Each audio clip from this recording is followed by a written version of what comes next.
Kaixo, ongi etorriak. Prisma honetan egin batko dugu goiko eta beheko azalerak igo eta jetxi eta erdian utzi alboko azalera. Ondoren, falta zaizkigu besteak ere jartzea. Zenbat ditugu guztira? 1, 2, 3, 4, 5, 6. Horremen, 6 jarri bat ditugu. Honek esaten digu hemen egon behar dula azalera luzea. Eta lau hauek, 1, 2, 3 lau hauek eskubitara egingo ditut, txikiagoak direlako. 1, 2, 3 eta lau. Ikusten duzu bezala, lau hauekin dihoa eta hau onera jarri dut. Orain zenbakia jarriko ditugu. Hau zen bada, honekin ikusiko dugu 20, ezta? Eta hau, 8. Zer da 20 hau? 20 hau da, goiti behar dihoana baitere. Horan, 3 datoak jarri ditugu. Falta zaigu, 12. 12 zer da, handik honea datorrena. Horrela, hori da, hau izango ditzake, ezta? 12. Eta falta zaigu 10. 10 zer da, prismaren altura. Horan, hori jarriko dut bukaeran. 10. Datoak ondo jartzea, ezinbestekoa da, ariketa gero ondo egiteko. Beko azalearen formula ateratzeko deskomposatu egin barko dugu. Orduan, 3 aukera daude. Bat izan daiteke, karratua hartzen dut, 20 bider 20, eta kentzen diot beko pusket hori. Hau gedituko zen, ezta? Beste aukera, nik horrela bali badut, goiti bera zatitzen dut, eta izango izateke 20 bider 8ko lauki zuzen bat, eta gero izango izateke 12 bider 12ko bat batu. Eta azkeneko aukera izan daiteke horrela zatitzen dut, aurra bali bada horrela zatitzen dut, izango izateke 12 bider 20, eta gero batu behar diet hau, hau da 8, eta hau zen bada, goitikora, guztira baldin bada 20, da 20 ken 12. 20 ken 12, 8 izango ditzake. Orduan, 3 aukera horietakoak egin behar dugu. Kontuan hartu hau pixka bat zailagoa dela. Zenbat izango ditzake hau? Hau baldin bada 8, hau da 12. Eta hau baldin bada 12, falta zaio 8. 12 bider 8. Orduan, darte bat aukeratu behar dugulako, adibidez, egin dezakeguna da, hau. Orduan, azalera izango ditzateke 20 bider 12, gehi 8 bider 8. Orduan, oinarriaren azalera, hori izango ditzateke 240, gehi 74. Guztira, 304 zentimetro karratu. Horan, badugu, oinaren azalera. Horan, falta zaigu, alboko azalera. Alboko azalera kalkulatzeko badakizu normalean izaten dela perimetroa bider altura. Buelta osoa. Horan ikusi badugu, buelta osoa zen baren. Hau zen bada, 20. Eta hau, honekin, 12. Eta hau, zer bat izango ditzake? 20 ken 8, 12 baitere. Eta hau, 20 ken 12, 8. Eta hau, 8. Guztira, 20 gehi 20, gehi 12, gehi 12, gehi 8, gehi 8. 12 gehi 8, 20. 12 gehi 8, 20. Horran ditugu, 20, 20, 20, eta 20. Zenbat? 80. Bider, altura 10 da. Beraz, 800 zentimetro karratu. Zenbat da orduan azalera totala edo guztia? Izango ditzake. Oinaren azala bider 2. Zenbat da? 304 bider 2. Gehi, alboko azalera 800. Hori izango ditzake 608. Gehi 800 berdin 1008 zentimetro karratu. Bigarren prisma hau ortoedroa da, beraz, garapena egiteko lehenengo dugu goiko azalera eta bekoak zabaldu eta albokoa erdian jarri. Zenbat alboko azalera ditugu? Hore ditugu, 1, 2, 3, 4. Orduan, bat ezkerrekoa, adibidez, honekin bat egiten duena, eta hemen beste bi falta zizkio. Bat motza eta beste luzeagoa. Motza eta luzeagoa. Goazen datua jartzea. Zen bada hemendik onera? 25. Beraz hau da 25, 25, eta 25. Zen bada altuera 12? Eta falta zaigu 10 hori. Zer da 10 hori? 10 hori da urrengoa doana, ezta? Hemen doana. 10. Zenbat izango dau? Haunekin bateari joalako, baita ere da 10. Eta hau 10, eta hau 10. Eta hau zenbat izango da? Hau izango da honen berdina. Ze, elkartu behar du honekin. Beraz hau da 25, eta hau da 25. Datuenak jarri ditugu. Orain egin behar duguna da, bi azalerak kalkulatu. Aski da kalkulatzea goikoa da bekoa, ze biak berdinak dira. Orduan, azalera, oinarena. Bakigu dela, oina bider altura. Zein da oina? 25. Zenbat da altuera? 10. Beraz, 250 metro karratu. Oina baten azalera badakigu. Orain, albokoa. Baita da, oina bider altura. Oina zein da? Oina izaten da perimetroa. Horran bi aukera daude. Horrela egitea, 10 gehi 25, gehi 10 gehi 25, edo buelta osoari ematea, jakiteko zenbaten. 60, 70. Horran da, buelta osoari 70, bider altura, 12. Hori izango da, 0, 4, 8.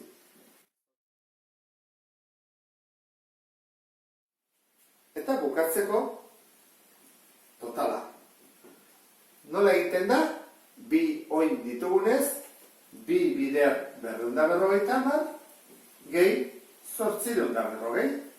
Hori zen bada, 500, gehi 840.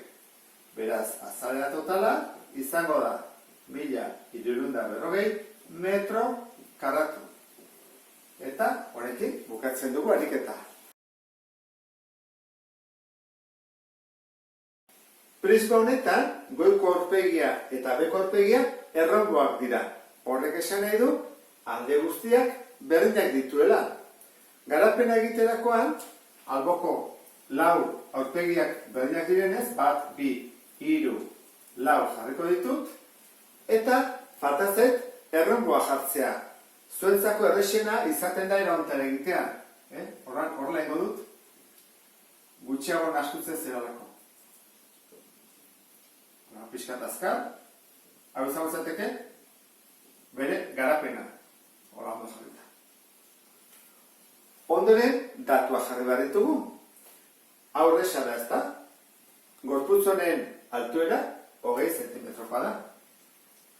Eta hemen ditugu, bi diagonalak, 8 eta 15. Horra jarriko hemen 8 eta 15. Datua jarri ondoren, orain formula jarriko ditugu. Azalera, oinarena berdin.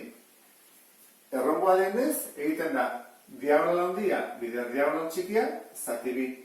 Horran, diagonal handia zen bada 15. Bider 8, zati bi. Berdin, 60 zentimetro karratu. Horran, bi azalera hauek ezagutzen ditugu. Orain, albokoa faltatzeko. Albokoa jakiteko badakizu dela perimetroa berez, buelta osoa. Hortarako jakin behar dugu, alde batek zenbat neurtzen duen eta ez dakigu. Zer egingo dugu orduan? Kasu hauetan Pitagoras erabiltzen dugu. Jarriko dut triangelua. Zer triangelu? Triangelu hau. Zenbat neurtzen du honek? Guztiak 8 neurtzen badu, honen neurtuko du 4.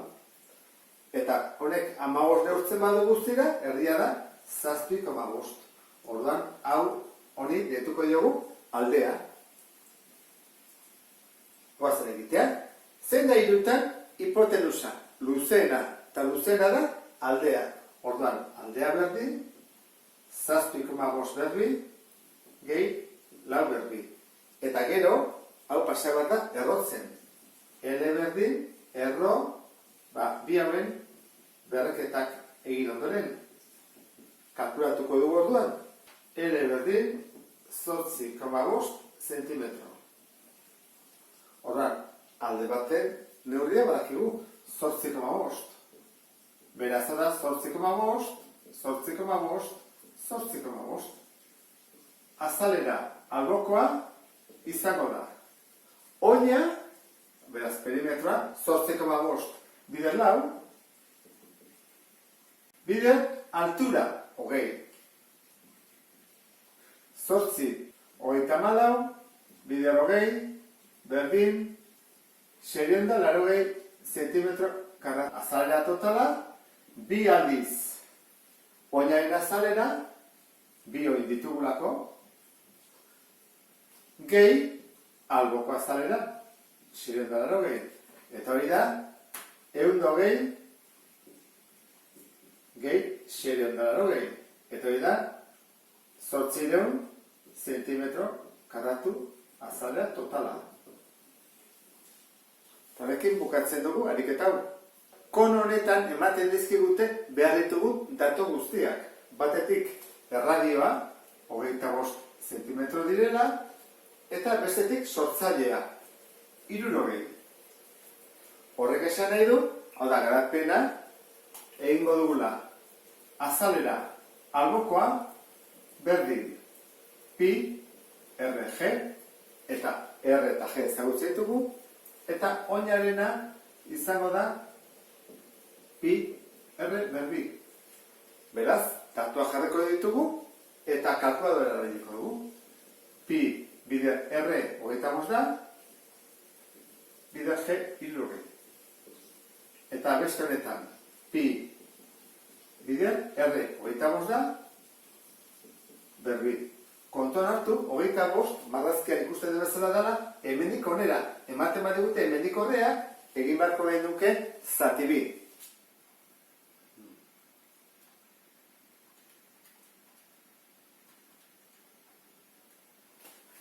Lau mila zazpireun da amabi, koma hogeita emeretzi zentimetro karratu.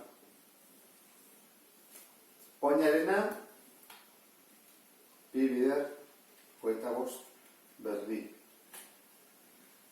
Mila behatzireun da, 63, koma borobilduta bost geltzen zegu. Orain, azalera, totala edo guztia, batu egin barko ditugu biak, batetik 4.000 koma hogeita emeretzi, gehi, koma bost. 6.675 koma laurogeita batzi zentimetro karratu. Eta honekin bukatzen ditugu bi ariketak. Prisma honetan lehenengo datua jarri behar ditugu. Orduan jarri ditut oinak 14 eta 8. Eta prismaren altuera 36 zentimetro. Orain diagonala marrazteko jakin behar dugu diagonala hori izango dela barrutik doana. Beraz egin behar dugu edo aurretik atzera edo atzetik aurrera.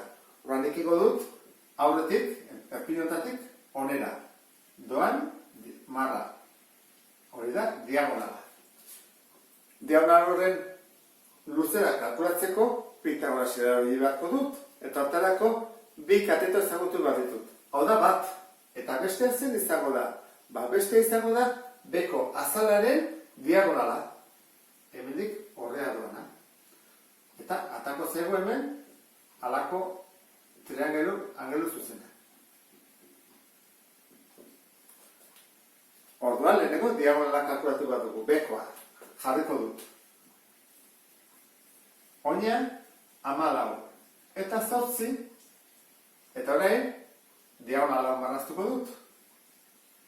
Lehenengo diagonalunen formula izango da. Diagonala berbi, hori izango da hipotenusa luzena delako 14 berbi gehi 8 berbi. Zenbat hori? 14 bider 14, 186 gehi 74. Diagonala berbi izango da 260. Orduan horren erroketa egin batko dugu. Ikusten dugu zenbat atatzen den. 260. Tratatzen zego 16,12 zentimetro. Hau baldin bada 16,12, orain bi katetua baditugu. Bada 36, bestea da 16,12, eta gu behar dugu diagonala, bigarrena, kalkulatuko dugu. Zein da hirutan luzena, hipotenusa, hau ez da? Diagonala bigarrena berdin, 36 berbi, gehi 16,12 berbi. Eta berraketa izaten da, erroketa moduan pasa beste aldera. Dena, Dena. 36 berbi, gehi 16,12 berbi. Eta hori, geldituko zaigu, erontala. 36 berbi, gehi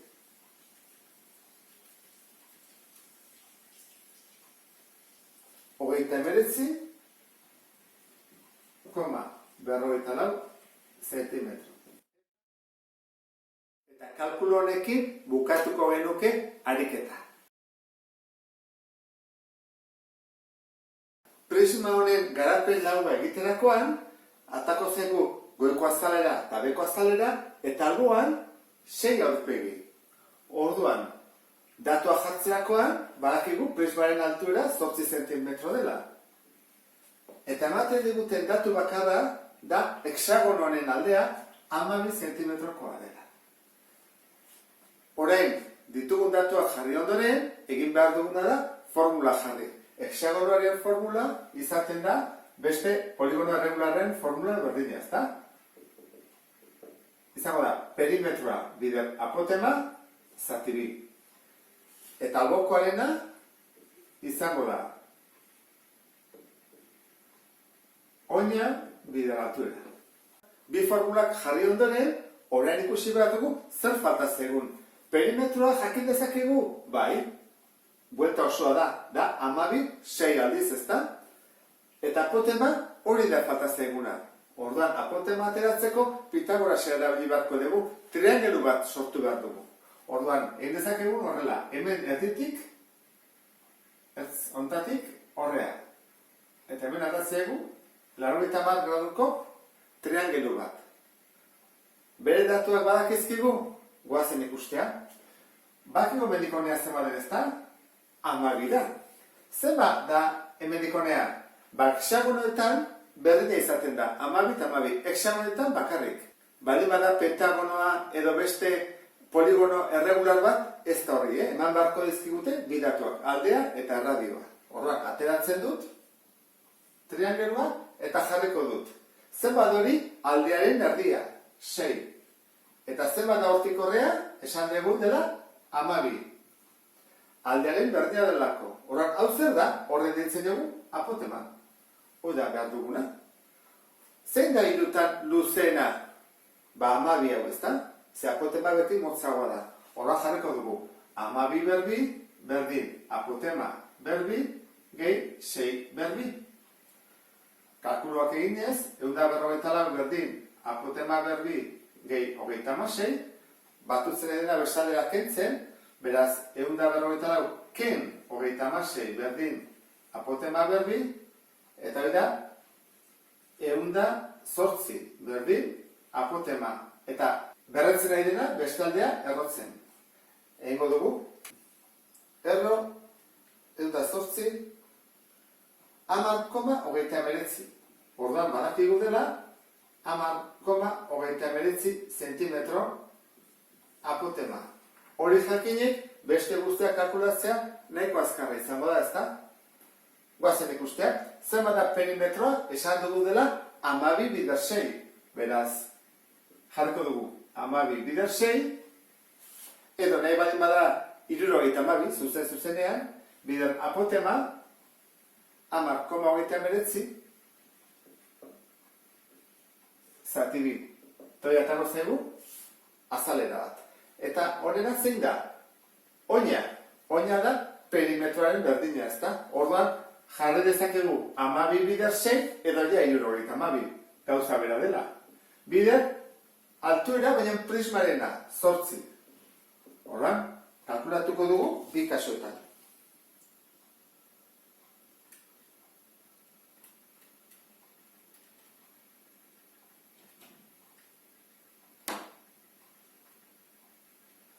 Hirurehun eta hirurogeita hamalau, eta bestea 576 zentimetro karratuak. Azalera, totala edo osoa. Nola egingo genuke? Horrelako bi ditugunez, egin beharko dugu bi bider oina.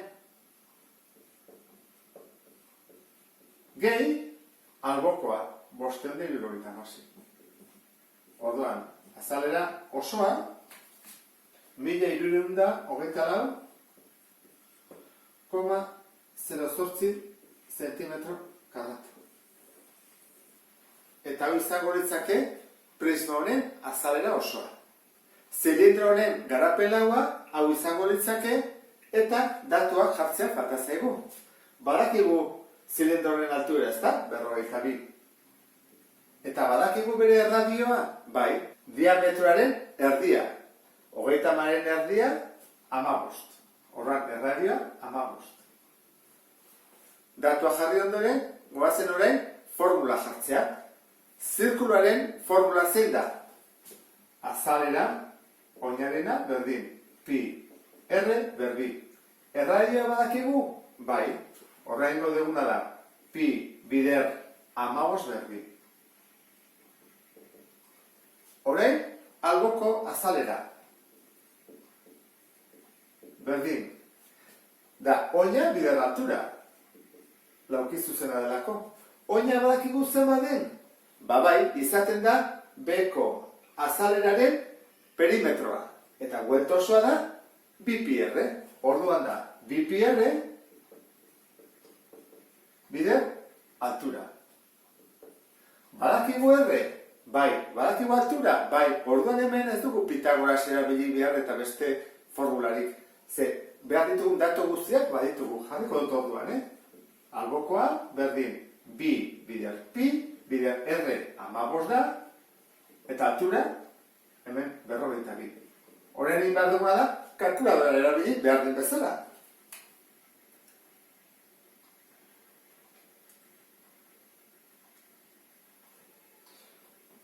Zazpiren da 6, koma eta borobilduta 86 zentimetro karratu. Eta albokoa, bi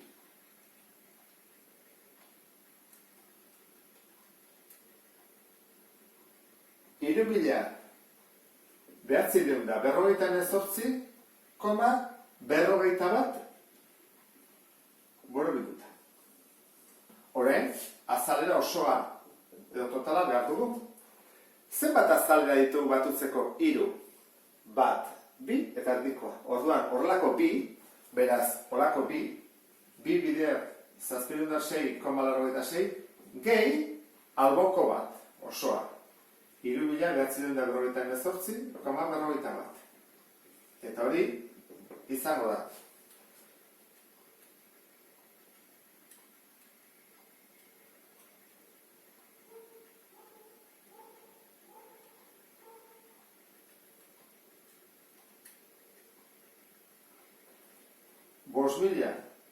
Hirurehun hirurogeita hamabi koma 13 zentimetro karratu. Eta honekin bukatzen ditugu bi ariketak. Ezagik konturatu zeran, hau prisma bat dela. Ez zarra dagoen prisma bat konsidera daiteke. Egin dezakeztua da, begiratu horrela, eta ikusiko dezu dela goiko aurpegia, eta hor dauna bekoa, eta hori dira albokoak. Orduan, era ontara jarri dut. igo dut horrela, eta da, hau goiko aurpegia, beko aurpegia, eta albokoak. Orain, datuak jarri behar ditugu. Hemenik honera zenbat da? Aurpegi honetatik horrea doana, 14 zentimetro. Eta triangeluaren albo bakoitza izango da 8koa. 8, 8 eta 8. Orain, formula jarri behar ditugu. Triangeluaren formula zein da? Azalera, oinarena berdin.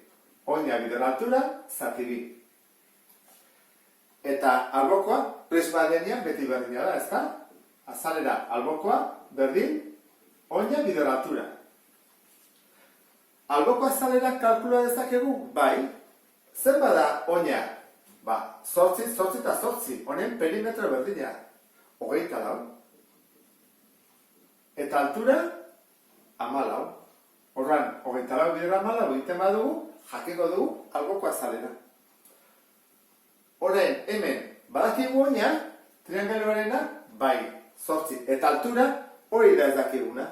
Ze altura beti, zuta bat da, guti bera doana. Orduan, jarriko dut triangelua. Zuta, triangeluaren aldea badakigu zen baden, bai, 8.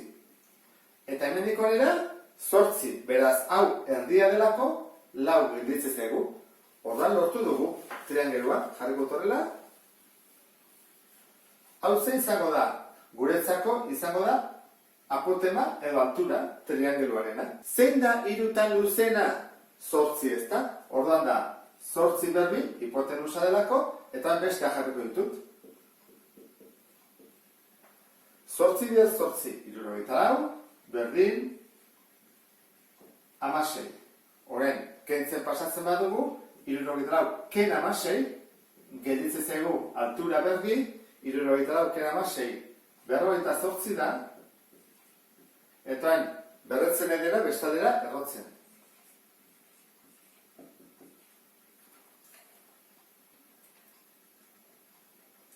Seikoma, laro gaitamairu. Zentimetro, hori da, triangeluaren altura. Hori jakin da, joan gaitezke horrela. Berdin. Zen bada triangeluaren oina? 8. Zein da altura? 6,83. Zati bi. Orain, kalkuladurarekin egingo ditu.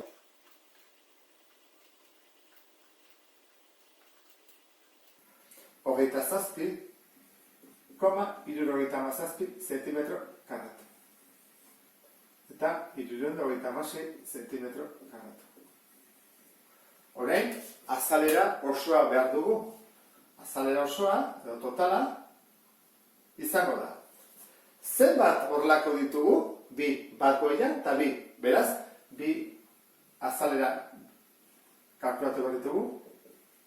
Gehi, eta alboko bat batera indugulako. Berri 326. Ea zenbat atea zegu.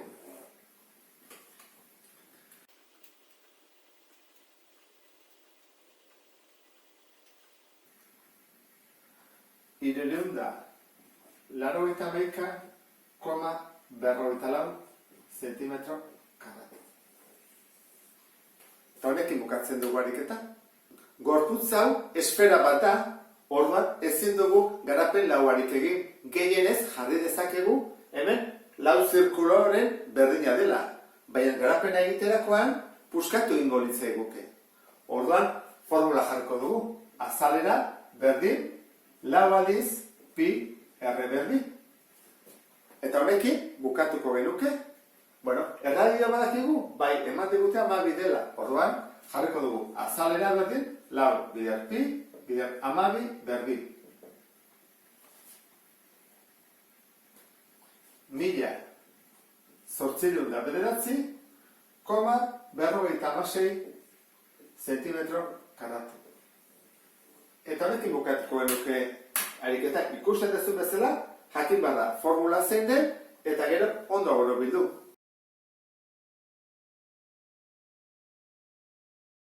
Ondo irakurri badezu, lehenengo egingo zenun marrazki hau da igerilekua, 25 bider 15, altuera 3 metrokoa da, eta ematen dizkiguten datua dira. Pote batean 3 litro pintura daude, eta 3 litro pintura horiekin 12 metro karatu margo daitezkela.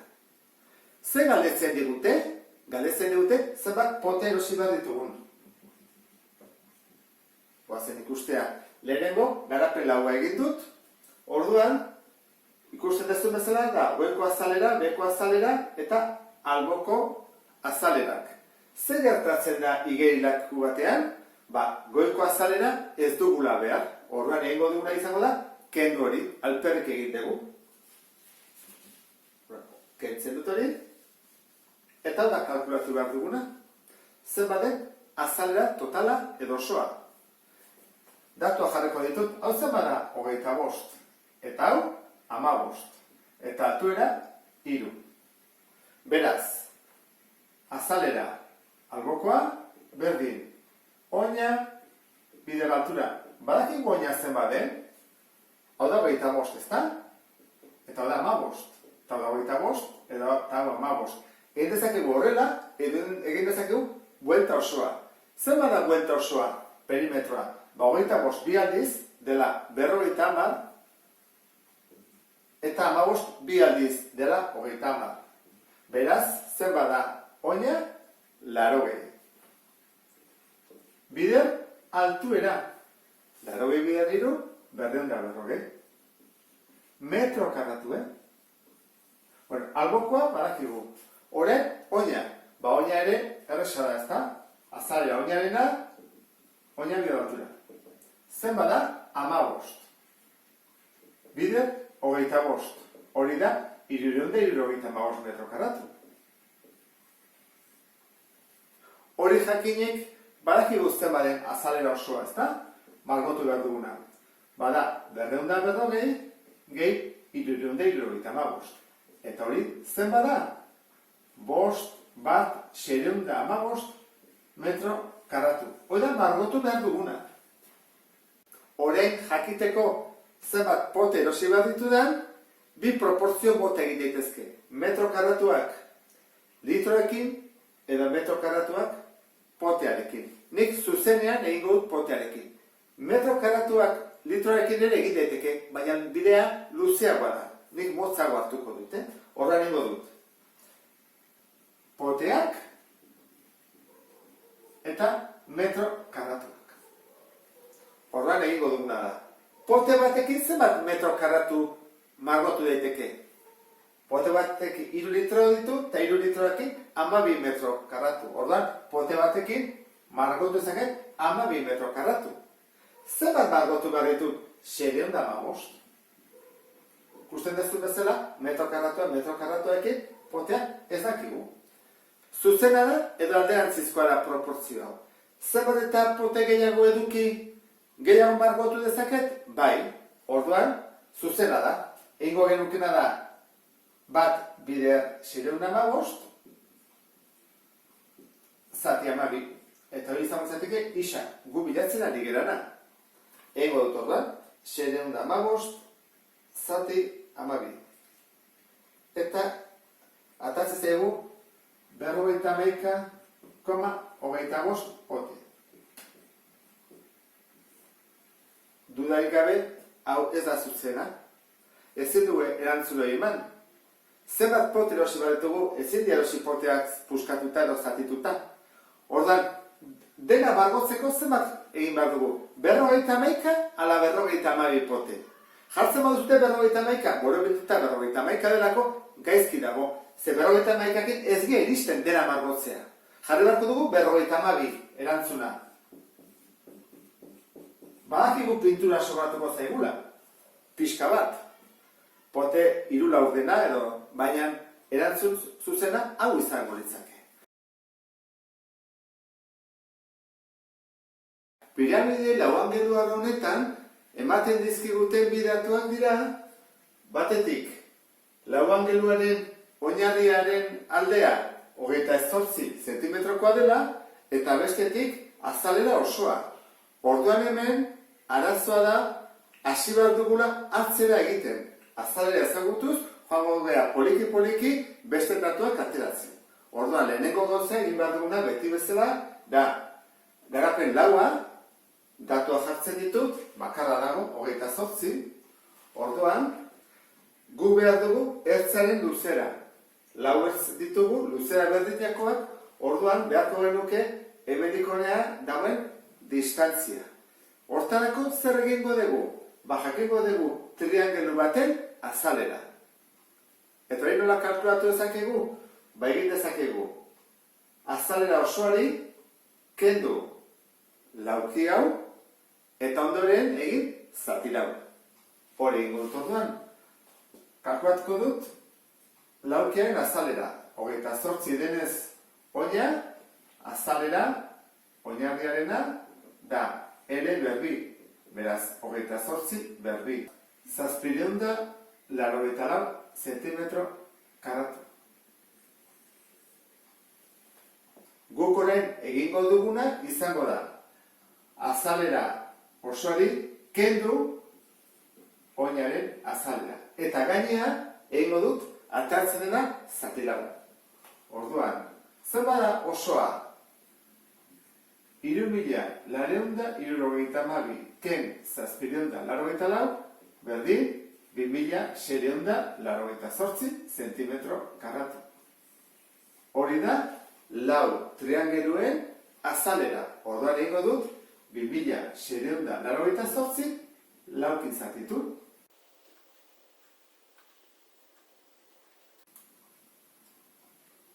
Sereunda, 72 zentimetro karatu. Hau da, triangelu bakoitzaren azalera. Orduan, hau baldin bada bere azalera, 672, nola lortzen da azalera hau? Egiten da, oina, bider altura, zati bi. Zen bada oina, badakigu dela 28. Orduan, hemendik atea dezakegu ondorioa. 672 berdin, 28 bider altura dakigula, zati bi. Zein da triangeluaren altura?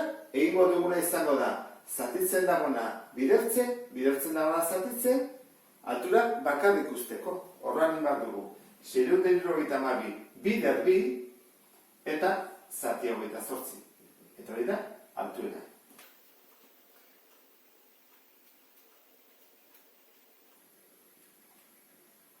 Berrogeita 8 zentimetro karratua ez, Horran badakigu triangelu bakoitzaren altura zen baden. 58 zentimetro. Horrek esan nahi du, hemendik azaletik doana 58 zentimetro direla. Baina oraindik ez dira iritsi, behar dugulako ertza. Orduan, ertza hau baldin bada, zer egingo dugu? Atako dugu triangelua. Baina angelu zuzena duena. Zer bada hau? Erdia, 14. Zer bada altuera?